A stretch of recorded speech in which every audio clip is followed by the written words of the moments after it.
Golden State Media Concepts bring you Book Review Podcast, a haven for bookworms of all ages and the widest genres, from mystery to memoirs, romance to comedy, fantasy to sci-fi. If you love to read, this is the podcast for you. It's the Golden State Media Concepts Book Review Podcast.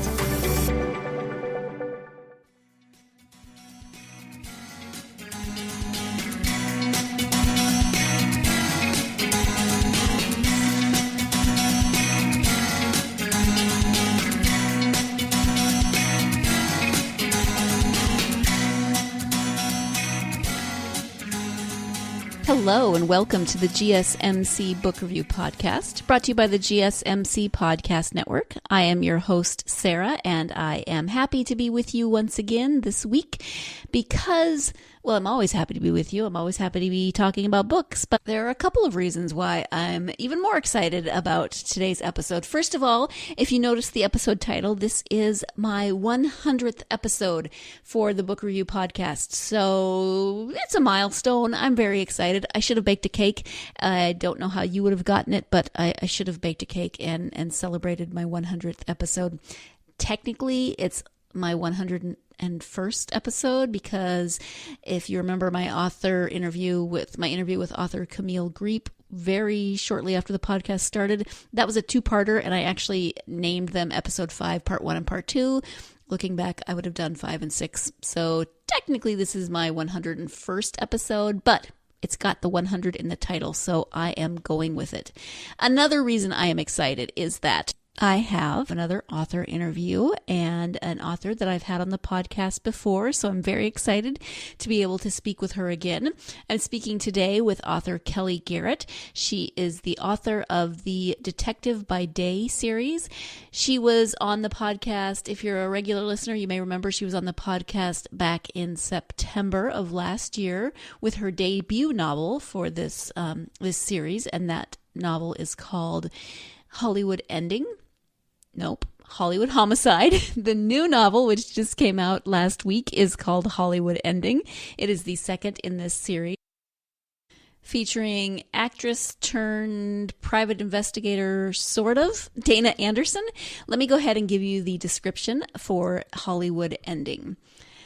Tinseltown's award season is in full swing, and everyone is obsessed with dressing up, scoring free swag, and getting invited to the biggest awards show of the year. But when celebrity publicist Lila Davis is killed, the festive mood comes to an abrupt halt. Apprentice private eye Dayna Anderson thinks she's uncovered the killer. Unfortunately, what starts as an open and shut case turns out to be anything but. Diving deeper into the investigation, Dayna gets a backstage look at gossip blogging, Hollywood royalty, and one of entertainment's most respected awards shows, all while trying to avoid her own Hollywood ending. This book is a lot of fun. I love Dayna. I love the way that Kellye writes, not only Dayna, but all of the characters. The secondary characters are very entertaining, very quirky. And so if you didn't listen to the first one, you'll get a little bit of this in the interview as well. But Dayna comes into the investigating business almost by accident. She is in need of money, and she sees a billboard that's offering an incident that she actually drove past on the night that it happened. So this sends her down the rabbit hole of investigating this hit and run accident. She is, in the first book, hilarious in her attempts to investigate this hit and run. She's a little calmer in terms of not being quite so manic in the second book, but she is just as gung-ho, just as determined. That's one thing that I really like about Dayna, is her determination. But she's also hilarious. She thinks sometimes the way I think, that inner voice in your head that's just kind of talking a mile a minute. Well, Dayna's got that, and Kellye writes it so well. I really am loving this series. I'm excited that this is a series. There's going to be at least a third one, and I can't wait till that one comes out. So let's go ahead and turn to my interview with Kellye so she can talk about her series and talk about what's been happening with Dayna, what's coming up for Dayna, what's going on in Kellye's life, and what has gone on since I talked to her in September. So I'm going to go ahead now and turn to that interview with author Kellye Garrett. Again, she is the author of the Detective by Day series. Book 1 is Hollywood Homicide. Book 2 is Hollywood Ending. Hi, Kellye. Welcome back to the podcast. Hi, Sarah. How are you? I'm great. How are you? I'm good. I know it's earlier where you are than it is for me, so I'm probably more excited. I have not yet had any caffeine, so we'll see how this goes. You are returning to the podcast for the second time, which is so fun. Thank you for that. Yes, thank you for having me again. For people who maybe didn't hear the first interview or who need a bit of a refresher, can you tell us a little bit about yourself? Sure. So I am a mystery writer, and I write the Detective by Day series for Midnight Ink. And so when I was on last time, we were discussing my debut, Hollywood Homicide. And so my series is about a semi-famous, mega-broke Black actress who becomes a private investigator. So in the second book, Hollywood Ending, which is now in stores, she's an apprentice private investigator. And so she's kind of, a little better at it, but she's also very still kind of unsure about herself. So yes. So you gave us a little bit about Hollywood Homicide. Can you tell us just a little bit more about how she kind of stumbles into this semi-profession that she's attempting now? In Hollywood Homicide? Yeah. Okay. So in the first book, she's, like I said, super broke, and her family's house is going in foreclosure. So she's trying to find money really quickly. And so she actually finds out she drives by a hit-and-run accident, and the LAPD offers a $15,000 reward. So her idea is, if I can just remember anything about this car, maybe I can get the reward and help my family out. And of course, what starts off very innocently of just trying to remember something, like next thing you know, she's like running down the street in her 4-inch heels chasing after bad guys. So she's like fully invested in this investigating thing. And so, obviously she's successful in the first book, which kind of makes her realize that maybe she might be a really good, private investigator, which is what she's trying to explore in the second book. Mm-hmm. And one of my favorite parts of the first book was that she calls the tip line like every 30 seconds.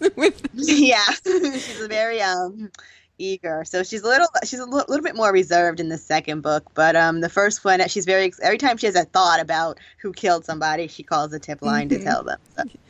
And you and the book won several awards for Hollywood Homicide. So congratulations on that. Thank you. I'm super excited. So my book won the Agatha Award and also the Left Coast Crime Lefty Award for Best First Novel. It also won an Independent Publishers IPPY Award for Best First Novel Fiction. And then also it's nominated for an Anthony, a McCavity, and a Barry Award. So I'm just so thrilled at the fact that it's getting such a great response from people. That's so exciting. Congratulations.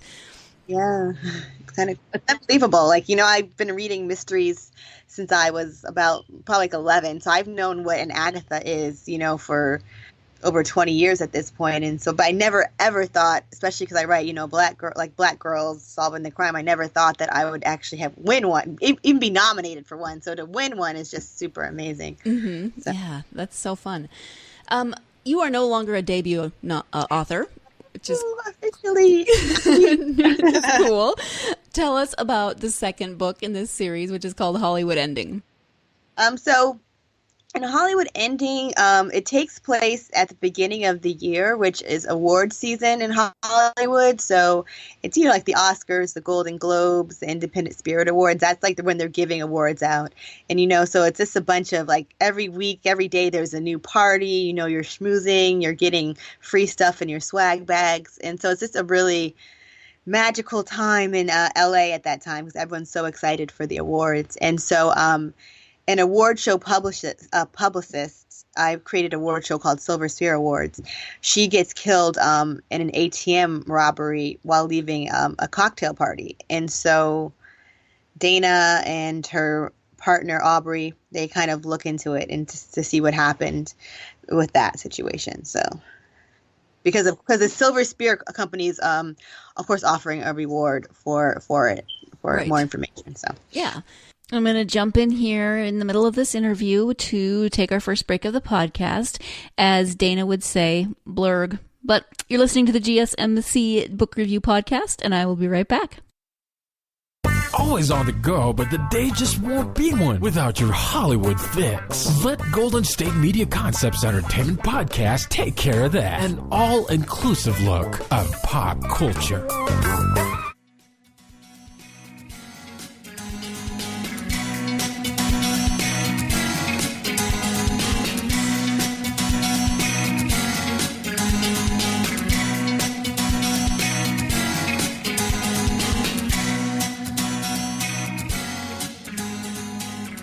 Welcome back to the GSMC Book Review Podcast. I am speaking today with Kellye Garrett, author of the Detective by Day series, and we were talking about her second novel, which just came out, Hollywood Homicide. So let's get back to that interview. How have the characters and the story evolved since the first book? Well, Dayna is, I think in the first book, she's lost, and when I wrote it, I felt very lost. So a lot of my feelings of being lost were put in that book, where she's like, I'm not going to act anymore, but I don't know what I'm going to do next, and so in this one, she feels like she's found a career that she's good at, but, there's still some insecurities in it, and the investigation, it's the same thing where she, is pretty confident because she thinks, she found the killer pretty quickly, but then she kind of realizes that she might be, someone might be using her, so it's kind of, she's very much, a lot of insecurities are going there with her. And so in each book, I want to kind of explore more information about a side character, one of her friends. And so in this book, we learn more about her partner, Aubrey S. Adams Parker, and he is a former sheriff's deputy who is now kind of like a PI who doesn't really want to get paid, kind of like a vigilante almost. And so we kind of learn why Aubrey's no longer a sheriff's deputy, and kind of also his feelings on that too. So Aubrey cracks me up because he is so very, I don't even know the word. I just wanted a foil because Dayna is, my main character's name is Dayna. Dayna is so like silly, and she's funny, and when she gets nervous, she cracks jokes. And like Aubrey is like so serious, and he doesn't get her jokes, and he is just so serious. I wanted that foil of like someone who's so used to people laughing at her and like, thinking she's charming because she's makes these jokes, and like, she'll make a joke and he's just looking at her like what are you doing? Right. So I wanted that foil relationship going on. So yeah, they're almost polar opposites of each other. Yeah, definitely. So, but I think their relationship definitely grows in the second book, and because I still think there's a mutual respect, He kind of definitely respects the fact that she has chutzpah, I guess, and she respects the fact that, he is good at this as well. And he's kind of a mentor for her, I think, in the second one. So, yeah, I think they're good for each other in a lot of ways. Definitely. So you weren't an actress, but you did live in LA. You were a writer. So talk a little bit about that experience and how it influences this series. So I spent 8 years in Los Angeles. I got my master's degree in screenwriting from University of Southern California. And then I worked in television. And I think when you see Hollywood, when you see Hollywood in books, especially mysteries, it's very like dark and noir. And then I think when people who haven't lived in LA think of Hollywood, they just think of like a Tom Cruise or Jennifer Lawrence, like people who are like really successful at a young age. And for every Tom Cruise and Jennifer Lawrence, there are probably 1,000 people who go out to LA and are trying to make it, it might take 10 years. They might never make it. So I kind of wanted to show that LA of a more fun, silly LA. I guess a more glamorous LA as well, but also the people who are just trying to make it. And so the first book especially really focused on that. The second one it focuses more on successful people and like what people will do to kind of protect them, because they make so much money for like, they're a brand. And I think I kind of even say that in the book where it's like, Julia Roberts, is a brand. She's a person, but she's also a brand, and that she's a brand that can make millions of dollars for a lot of people. And so that means people want to protect that brand, no matter what. And so there's definitely some characters in Hollywood Ending that people want to protect their brand as, whatever they're presenting to the world. So, right. And one thing I appreciate about the secondary characters, besides the fact that they're all quirky and hilarious in their own right, is that they represent kind of different types, maybe archetypes of people you might find in Hollywood. There's Omari, who is fairly successful. He's on a TV show, but he's not like hugely successful. And then there's Dana's roommate, Sienna, who's trying to be famous for being famous. And so can you talk a little bit about the decisions made going into your secondary characters? Yeah, I think I kind of started this with the first one where I wanted to show, again, all elements of fame. So, like you said, Omari is newly famous where he just got on this new show. And Sienna is, like I said, wants to be famous for being famous. And I think especially now more than ever, we live in a culture of, Kim Kardashians. And there's something called an Instagram famous, where there's literally people who just have millions of followers on Instagram, and they just post fabulous pictures, and they're a brand. That's their brand, is that they post fabulous pictures on Instagram, or they might just post funny posts on Instagram, and they can get paid a lot of money, because they promote things too on Instagram. So I wanted to kind of, Sienna is kind of like that person who is trying to do, create this brand when really, not saying they don't have a talent, but it's not as apparent as someone who can sing really well or who can act really well, So, I think with the Kardashians even, obviously they're just amazing at marketing themselves because it's been 10 years and they're still just as relevant, even maybe more relevant than they've ever been, And so people dog them out all the time, but it's like, they have a talent for marketing themselves. That's a talent. Yeah. So, and that's made them millions upon millions upon millions of dollars. So yeah, it's pretty amazing. Brand. Yeah. Must be nice, right? Yeah. Yeah. What was different in the writing process for the second book versus your first one? I think it's a little known secret that writing your second book after you've had a deal is really hard. I think you think like, oh, I've done this before. It'll be easy, but it's not. I think, there's a pressure there. With the first one especially, you're writing it in hopes. Maybe an agent will like it. Maybe a publisher will like it. Maybe, readers will like it. And with this one, you're like, okay, this book is definitely going to be a book. Like I'm feeling that with my third one right now, where I'm like, this in a year, this is going to be a book. And first drafts for everyone, but especially for me, are so horrible. Something like writing it is so bad, and I'm like, one day someone's going to read this, and it's so bad, and obviously writing is rewriting, so it gets better, but there's that kind of a paralyzing fear almost as you're writing crap, and you're like, oh my God, this crap is going to be in book form in 1 year. So it's kind of an interesting feeling that I don't think anyone ever really expects or thinks about. Right. So. Right. So on the one hand, you know what you're doing, but on the other hand, there's a lot of pressure. Yes, there's a lot of pressure. And obviously it's a good pressure to have, it's like first world author problems, as my friends would say, but it's still pressure. So. Right. Now, this is going to be a series. Do you have an idea for how many books you would like, or are you just going to keep writing? Well, it's a 3-book contract with Midnight Ink, so after this third book is finished, we'll have to figure out, I would like to write more just because I think I have a few more Dayna stories in me, but there'll definitely be 3. Okay. So how is book 3 going? You talked a little bit about that it's kind of in that first draft phase. It's been a really weird year for me personally, so I'm kind of behind on it, but I definitely have an idea, and I'm working on it, and it will be done. And right now it's crappy, but I promise you guys, by the time you read it, it won't be, I promise. So that's where I am with that. Does it have a title that you can share?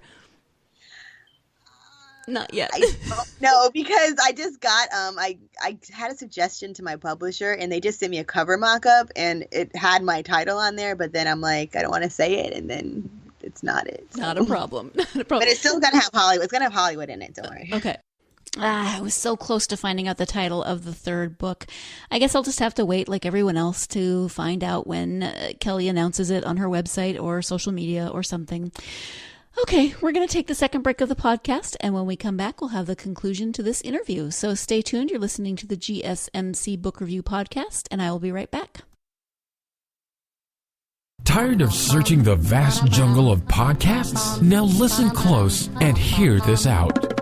There's a podcast network that covers just about everything that you've been searching. The Golden State Media Concepts Podcast Network is here. Nothing less than a podcast bliss with endless hours of podcast coverage.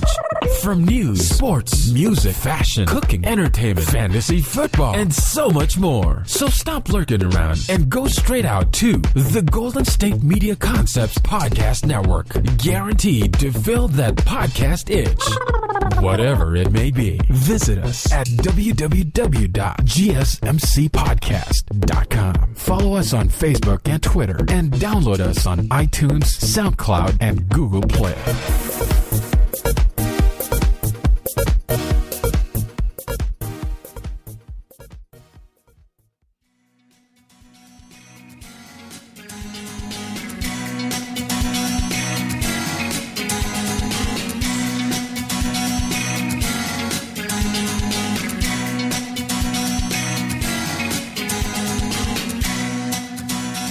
Welcome back to the GSMC Book Review Podcast. I am speaking today, if you're somehow just now tuning in and don't know, I'm speaking with Kellye Garrett, who is the author of the Detective by Day series, and she is so much fun to talk to. So let's go ahead and get back to the conclusion of that interview with Kellye. Speaking of your covers, I love them. They're beautiful and kind of playful. Who does your cover art? We have an illustrator. Of course, his name is Richard Marcel, I think, and he did the first two. I'm not sure if he'll do the second one, but it's kind of what I appreciate about my publisher, Midnight Ink, is they're very collaborative. So, with the second book, because it was award season, I was like, oh, it might be really cool to do a red carpet. Mm-hmm.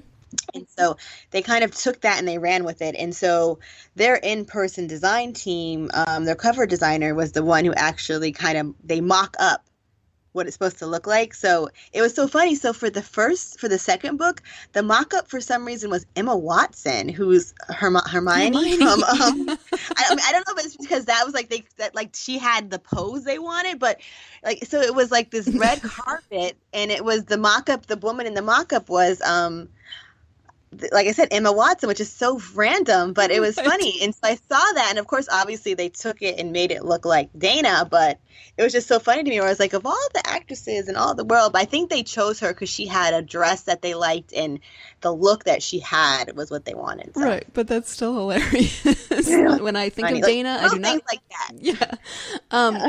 So the cover, she's wearing what she's wearing at one point in the book. Did they actually take what you had written to make Dayna's look for the cover? Here's a little secret, guys. Actually, it was a different outfit, and then when I saw the cover, I kind of liked it so much that I was at the time was still doing some edits on it. So I literally took what was on the cover. It's just so unsexy. I took what was on the cover and I kind of changed that thing, and I called it in the book like a second season of a reality show makeover, where she's like clipping extensions and she's contoured and she has this beautiful purple dress on. So I just like the cover so much that I actually do like when covers match what's going on in the book. So I was like, let me just change it. It's no big deal. So okay, I actually wondered about that because covers don't always match. So yeah, I was lucky in that Midnight Ink does covers really quickly. Mm-hmm. So you can do that because the cover is probably done before you get your line edits are finished. So. Oh wow. Yeah. You are also involved in something called Pitch Wars. You are what is your title? I am the managing director. Managing director. I knew there was director in there. So talk about Pitch Wars. Okay. So Pitch Wars is an online mentoring program, and what happens is more established writers who have agents, writers who have book deals, will spend 4 months mentoring an unagented emerging writer, and we'll be spending 4 months working on their manuscript to get it nice and pretty for what we have at the end is an agent showcase. And during the agent showcase, all the mentees will put their first 50, they'll put a 50-word pitch and their first 250 words, and then the agents can all come and read it, and if they like it, they'll ask for more.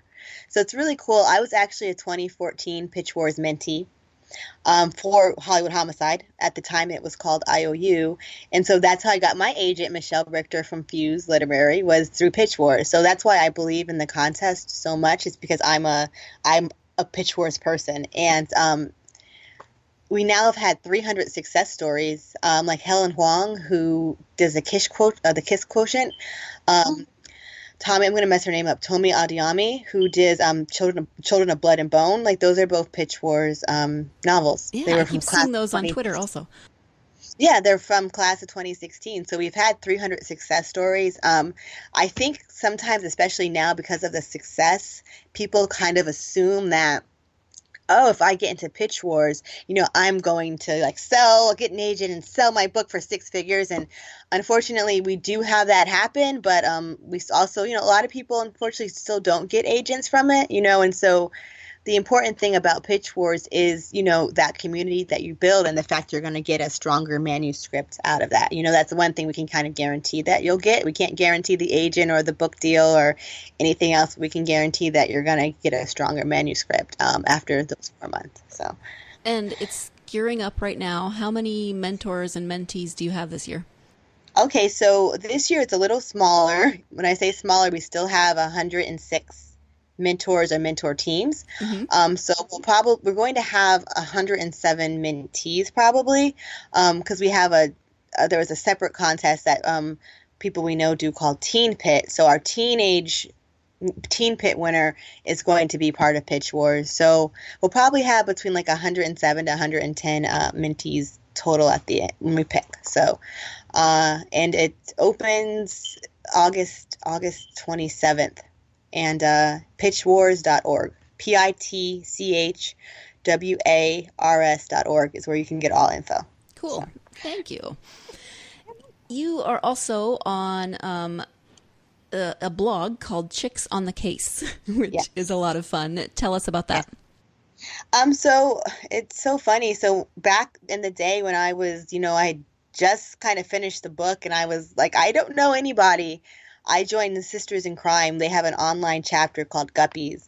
And so I kind of was so nervous, and I did my first hi, I'm Kellye, this is my background. I wrote a funny book about this, and people, of course, are so welcoming that they all were welcome, welcome.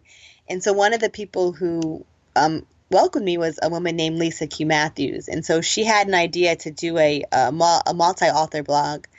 And so she's the one who kind of put it together. And so now we have 6 members. We have Ellen Byron, Marla Cooper, Vicky Fee, Cynthia Kuhn, and Lisa and myself. And we blog about 3 times a week. So it's a lot of fun. So, and it's you can we have group posts, we have guest bloggers, we just have us doing individual posts. So you can kind of, whatever you like, you can kind of see it on Chicks on the Case. So. Mm-hmm. And do you have specific things that you blog about, or do you just blog about whatever you're feeling that day? I feel like I should be more organized, but I'm not. It's really whatever I'm feeling. Honestly, I hate to say it's whatever, how much time I have. I might have more time, one time, and then next time I'm oh my God, I'm scrambling. Let's put some pictures up and some captions. We're done, So, right. Well, so you have a full-time job in addition to writing, correct?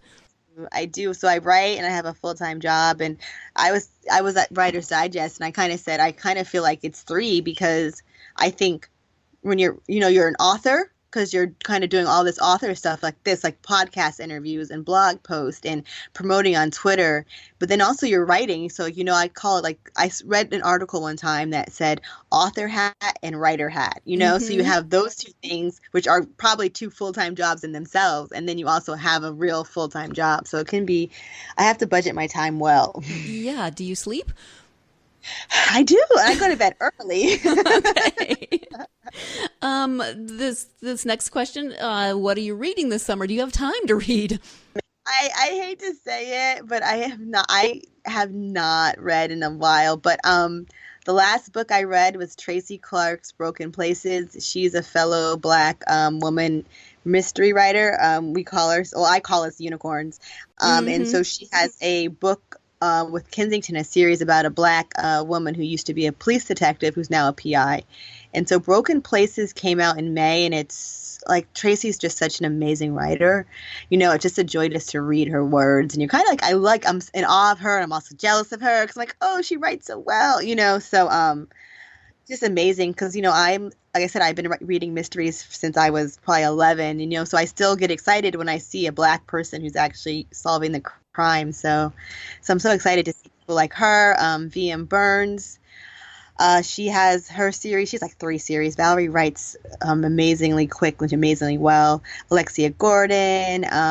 It's kind of cool right now because there's a group of us of Black women who are writing mysteries and being published now. So Cheryl Head. It's just we have a bunch of us now, which is cool. Yeah, that's awesome. You've been reading mysteries since you were about 11. Do you remember the first time you encountered a person of color solving the mystery in a book? I do, I think. Valerie Wilson Wesley wrote the Tamara Hale series in the 1990s.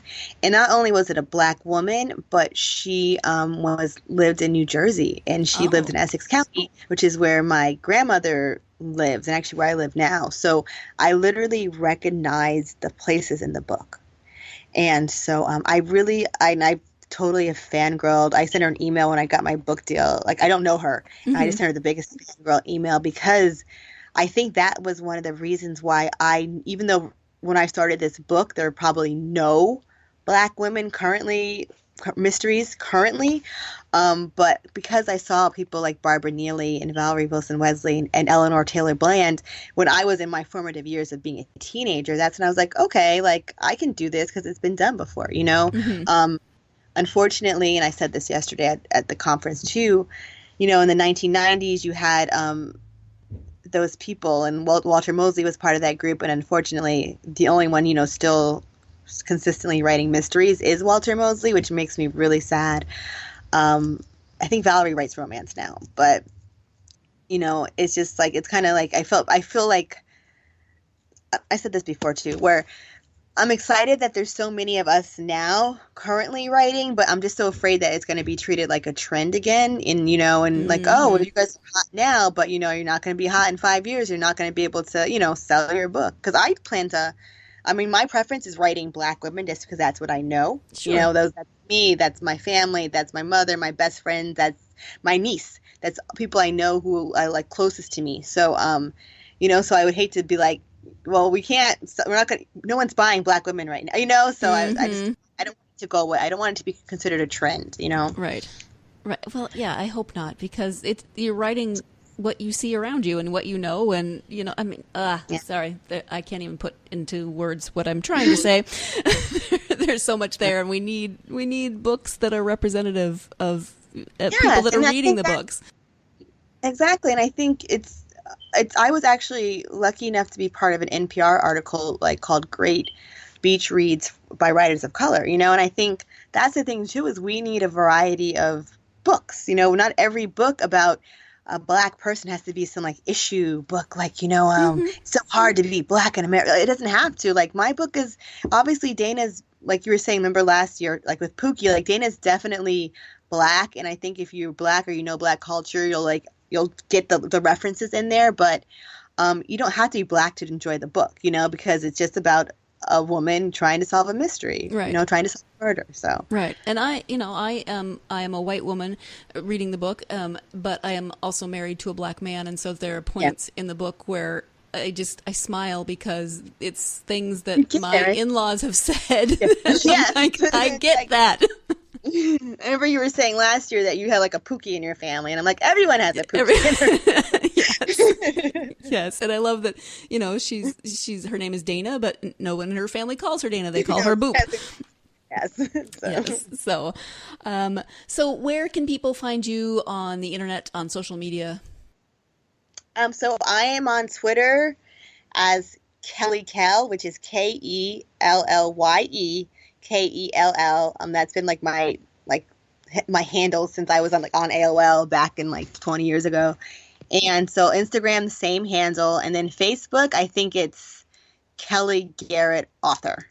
So I actually had to double check your last name the other day when I was writing something because I was like Kellye Kell.